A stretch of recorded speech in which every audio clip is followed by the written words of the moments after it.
everyone. Today we're going to be going through Proverbs chapter 6, verses 1 through 5.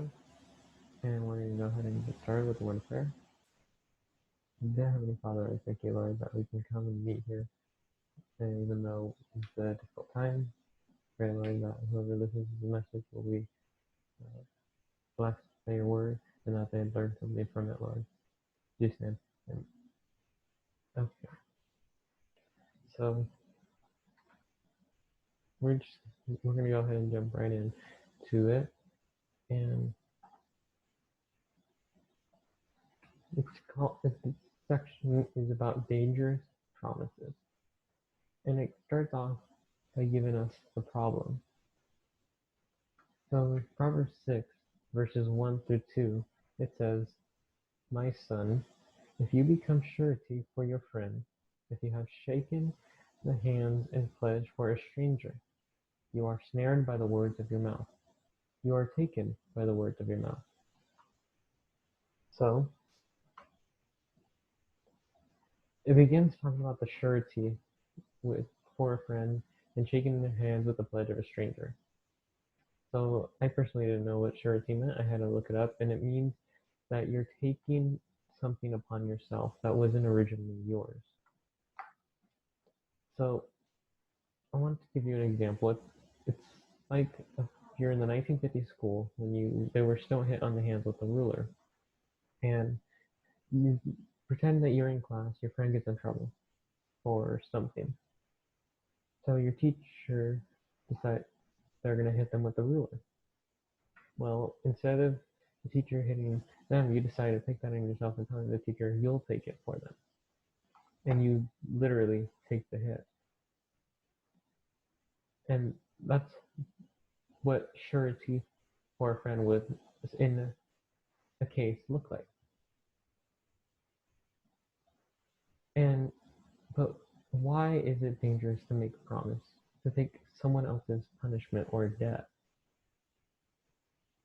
Well, it's dangerous because we could end up taking something that we don't know about. So we could have taken the surety or the debt of someone we know or a friend, a punishment, without knowing what they have done or their context. Which, if you have shaken hands with a stranger, because Solomon here is talking about how we either could have ended up shaking the hands with a stranger, or we could have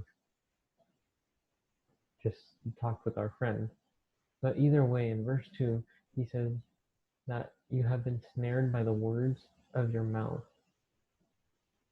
So the stranger is a foreigner, but we don't know this person. And if we don't know this person, it could really be dangerous, because shaking hands with someone we don't know, they could send people after you to get you killed or things like that. So to shake the hands with a stranger is extremely dangerous, and you're still snared by your mouth, even if you just did it with your friend. But it is interesting that Solomon writes about this, because at the time the Israelites did not give loans to each other. But if you had a loan, it was going to be from a stranger or a foreigner. So this is why he says you're either taking the debt from your friend and giving it to your friend to give to the foreigner, or you are going and shaking hands with a foreigner to take on the debt, not knowing what these people are capable of. And he's expressing it a lot too, because he's even saying it twice rather than just saying it once. That it's not something to be ignored, and that it is incredibly important.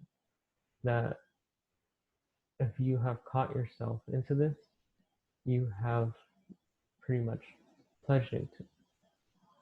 And at the same time, it shows us the power of our words and our tongue, and the things that we could get caught into. In James 3:2, it says, "For we all stumble in many things. If anyone does not stumble in word, he is a perfect man, able also to bridle the whole body." So it says that everyone struggles with their tongue and what we say with their tongue.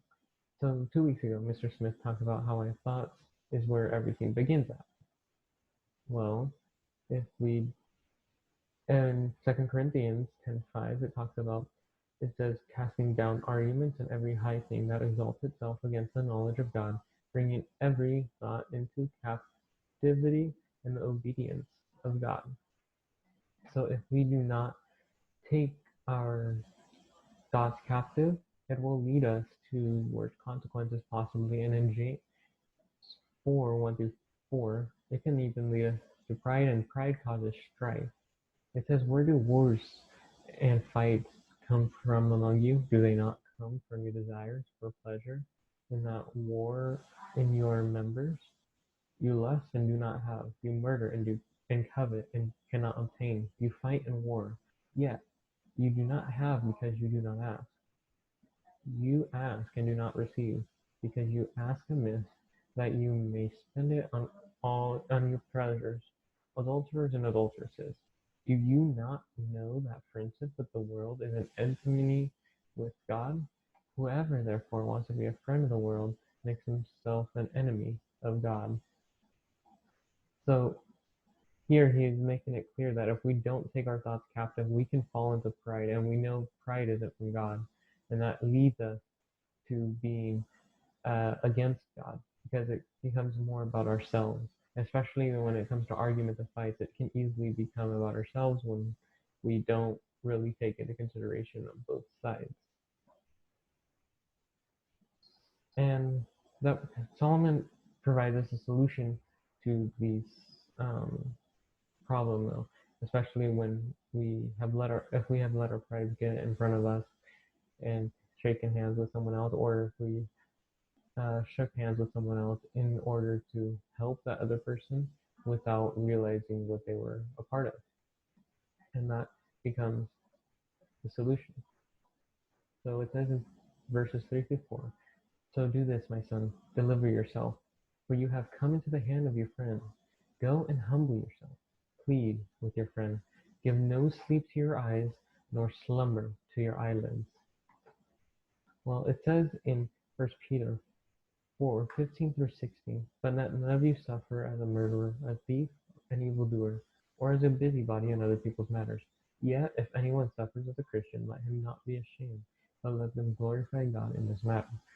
Well, this, in the context of these verses, uh, it's talking about how when we are persecuted, not to be ashamed for what we have done, so to avoid these things, because we will be ashamed, especially if we're suffering as a Christian, realizing that we have done wrong in the eyes of God. So the thing I noticed was he's talking about meddling in other people's affairs. So Solomon puts for us to deliver ourselves from a hand of a friend. So if we think about this, should we have been in the problem in the first place? And notice that it says the hand of our friend in verses 3-4. It doesn't talk about the stranger. And this is because the stranger will not be likely to be like your friend. Your friend is more likely to care for you and to be like, okay, you know what, that's all right, I'll take this upon myself, compared to the stranger will be like, no, you said you were going to take this, deal with it, you need to give me what you owe. And even when we think about it though, if we were in the position of if we did something wrong and a friend took the punishment or the debt uh,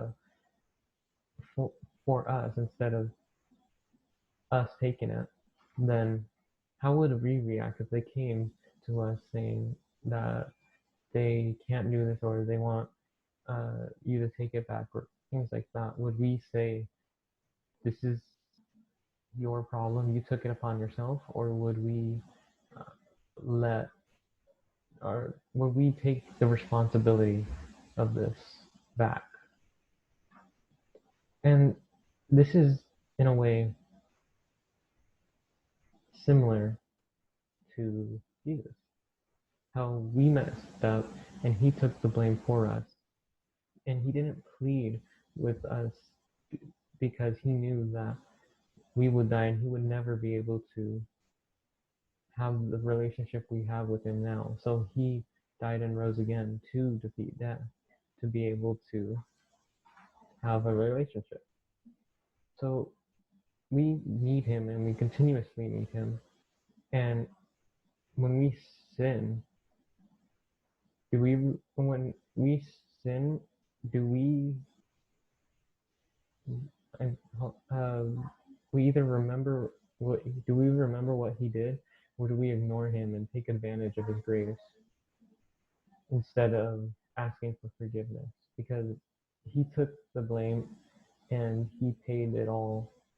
We are forever in debt to him. But are we just going to push that aside, or are we going to give our lives to Christ?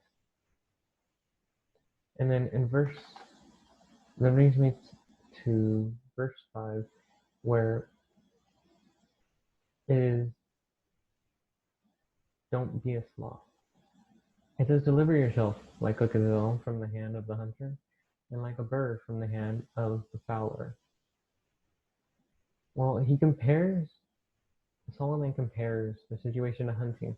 He's making the point that these are dangerous promises and they can lead us to death. And laziness is a problem that could lead to even more problems in the future. So if we don't get things done right away or correctly, it could potentially bring problems in any situation. And if we are in this situation and he tells us what to do, but something that, if we were ever in the situation, he tells us what to do. And something that's even better than being in this situation is to take our thoughts captive and hopefully not be in this situation at all. Let me close this out. Heavenly Father, I thank you for today, Lord. I pray for everyone that watching this, Lord, that they will be blessed and they will learn something in your word, and that everything will be good. In Jesus' name, amen.